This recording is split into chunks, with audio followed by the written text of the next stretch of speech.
Welcome back. So now to our final concept of this lesson, which now is the components of a circuit. We need to know firstly what a circuit is, what this electric circuit that we've been referring to, what is it? So this is now, a circuit is a complete pathway for electricity. So when electricity is moving from one point to the other in a complete closed circuit or in a complete closed manner, then we're saying that it is an electric circuit. Now for this circuit to function, it needs a source of energy, which normally we're using a cell or a battery. Remember that a battery that's now more than one cell, a combination of more than one cell. If it's just one, it's a cell. If it's more than one, then it is a battery. Now these cells that you're referring to, they have terminals, being the positive terminal and the negative terminal. So where do you find them? On this picture that we have here on this side, this negative here shows a terminal. It doesn't show electrons, and this doesn't show protons. So this is your negative terminal, and that is your positive terminal. And this device that we're seeing here, that is our cell. If I have more than one of these devices connected to each other, I now have a battery. A battery consists of more than one cell. So this thing, it goes from one terminal of a cell along conducting materials. Now, those conducting materials, we refer to them as your wire. So it goes from one terminal of a cell along conducting material through a device back to other terminal of the cell. So now the devices that we're talking about here, we're going to be looking at them individually from one all the way to the last one. So all we need to know is that the current, it is going from one terminal of a cell along conducting wires back to the terminal of a cell through a device, and then in so doing, this circuit must be closed. So for this electric current to move from one terminal to the rest or to the other terminal, the circuit must be closed. We also need to know what we mean by a closed circuit, and also can a circuit be open? We also need to know with that.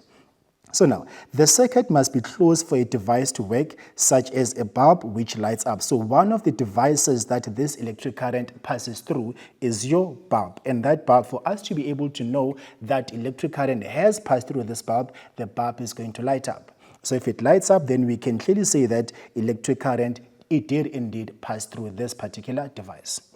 So we can say that an electric circuit is a closed system which transfers electrical energy. So if someone asks you what an electrical circuit is, this is what you can say, that it's a closed system which transfers electrical energy from one terminal to the other, and it is passing through that electrical current, it is passing through certain devices. Now those devices, what are they? We'll start with the cell. Remember we said if it's more than one, if there's more than one cell, we now have a battery. So the symbol for a cell is given here, that the shorthand there, that shows your negative terminal, and the longer one shows your positive terminal. As we have said, each cell has terminals, the negative terminal and the positive terminal. As a shorthand to show what these things look like, we have these two notations here. The short one is your negative, and then the long one is going to be your positive. So now, electrical cells are the source of energy for electric circuit. We do know that these cells, they are supplying energy into the circuit. So they are the source of energy of the electrical circuit. So this energy that is being supplied by these cells, where does it come from? Where does this energy come from that is being supplied by these cells or by the battery if you have more than one cell? So inside the cell, there are several chemicals. And these chemicals, they store potential energy. We also need to know what potential energy is. Now, that's now an energy that an object has when it is stationary, when it is not moving. So therefore, inside the cells, there are several chemicals, and these chemicals, they store potential energy. Now, when a cell is in a complete circuit, the chemicals that are inside that particular cell, they will start to react with each other. And when they start reacting with each other, they will then give potential energy to the electrons. So as a result, the electrons are going to be given the potential energy. That potential energy is what they need to start moving through the circuit. So remember that in order for you as an individual to move, you need energy. So these electrons, for them to move from one point to the other, they need the energy. That energy, where does it come from? It comes from these particular cells that you're talking about here. So now, when the electrons move, they have both the potential and the kinetic energy.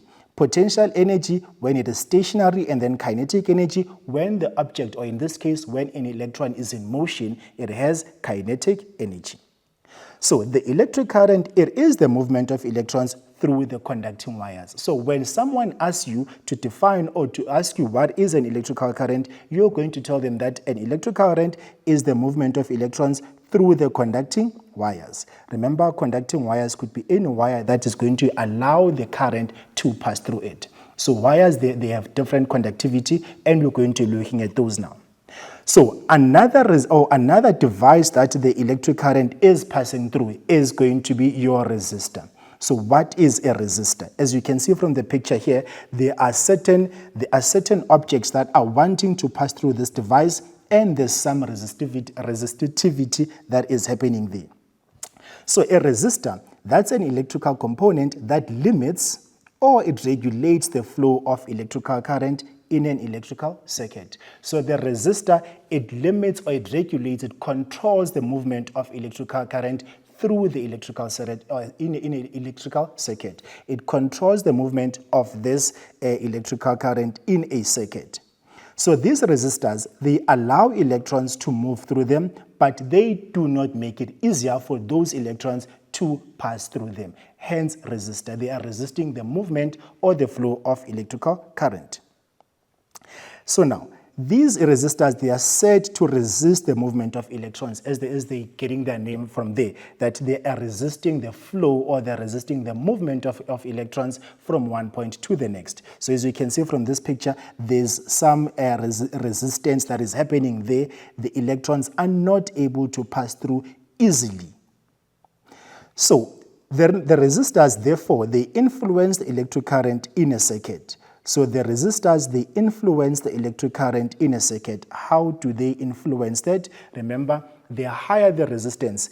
If an electrical circuit has a higher resistance, then the electric current within that particular circuit is going to be low, because there is a lot of resistance happening there. So we're saying resistance, once the resistance is high, then the electric current is going to be low.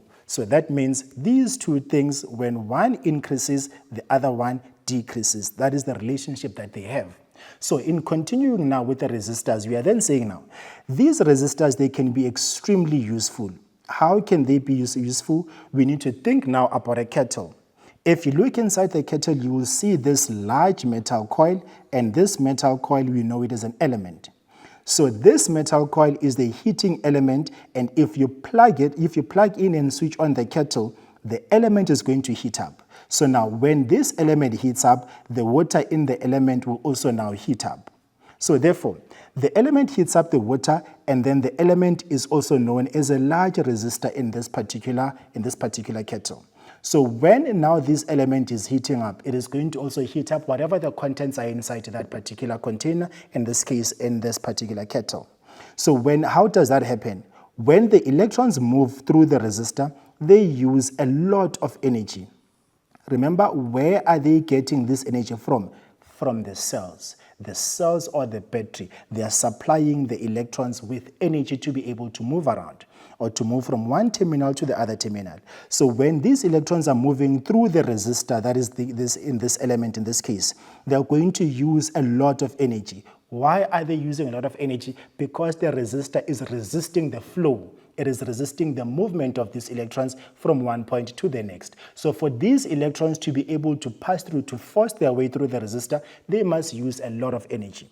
So now, they are going to use this energy to overcome the resistance, because they want to pass through the resistor, but the resistor isn't making it easier for these electrons to pass through. So therefore, the electrons will then use up the energy that they have.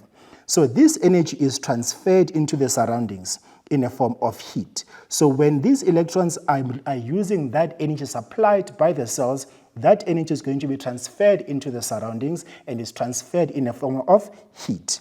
Now this heat is useful to us. Why is it useful to us? Because it is going to now be able to help us heat the water that's inside that kettle, and that's why we can then be able to boil the water and have our cup of coffee.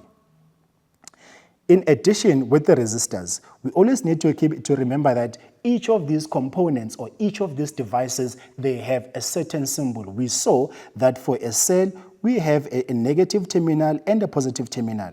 Now, with regards to the resistor, this is what we have. It looks like a zigzag.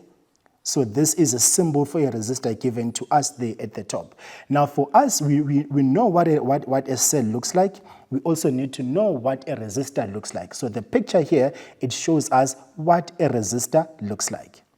So now, the amount of resistance a substance offers to the circuit is measured in ohms, or it has a symbol omega there. So this is the symbol for ohms, and we are saying that all the resistance in a circuit is measured in ohms. You're going to hear people saying that this circuit has 3 ohms of resistance or 5 ohms of resistance. That means it has the resistance of 5, and the unit for the resistance is going to be ohms, and the symbol is that omega that is given there.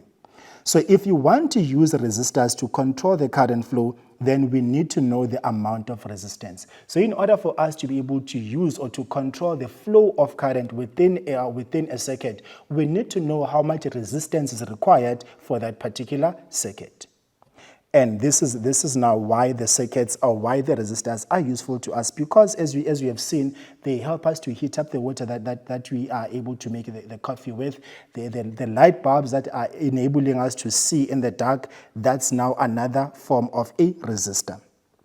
So now the colored bands that we're seeing here on this resistor, they are a code that tells us the resistance of this resistor. So as we have said, we need to know how much resistance is required or how much resistance we want in order to control the flow of current. So for us to be able to know that resistance, we're going to be looking at these resistors here. The colors given to us there, they are a code that tells us how much a resistor has in terms of its resistance. So we also have resistors where we can adjust the resistance ourselves. So not only just these ones, there are other resistors that we can be able to manipulate and adjust the resistance of that resistor ourselves. Now that resistor that enables us to adjust its resistance is called a variable resistor or a rheostat. It's called a variable resistor. So now, other components that are found within an electrical circuit, they are as follows, and these are their symbols again. We also have a switch. A switch can be open and a switch can also be closed. As we have said, a circuit can be a closed circuit or it can be an open circuit. So if it's a closed circuit, that means the electric current is then able to pass through from one terminal to the other terminal. However, if the circuit is open or if the switch is open, then current will not be able to pass through from one point to the other because there's an opening. The current will not be able to jump from this point and jump a space to go to the other one. So now, the other components of an electrical circuit, they include the switch. Now, the switch, as we have said, it can either be open or it can be closed, and we need to know what it means for a switch to be open or closed. So if it's closed, we're saying that it allows for the flow of current, or it allows the current to flow from one point to the other.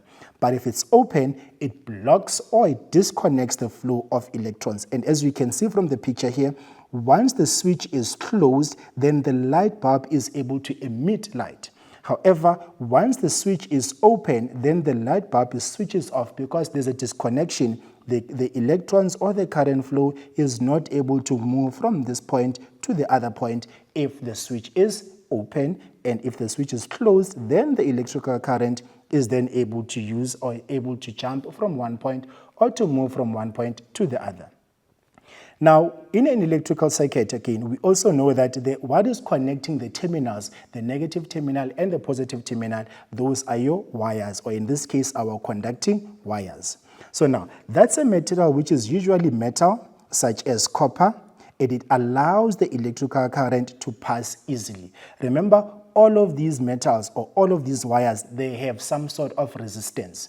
So we are going to use the one, normally use the one that has the least resistance so that the electrons or the current can be able to flow easily through that particular metal. And now these are basically the symbols of whatever that you find inside an electrical circuit. We have a wire, we have a resistor, we have a light bulb, and this is our cell. And remember, if it's more than one, it's a battery, as given here. If it's more than one, it's a battery. If it's just a one, as you can see here, it is a cell. And then we also have our switch, and remember, our switch can either be open or the switch can be closed.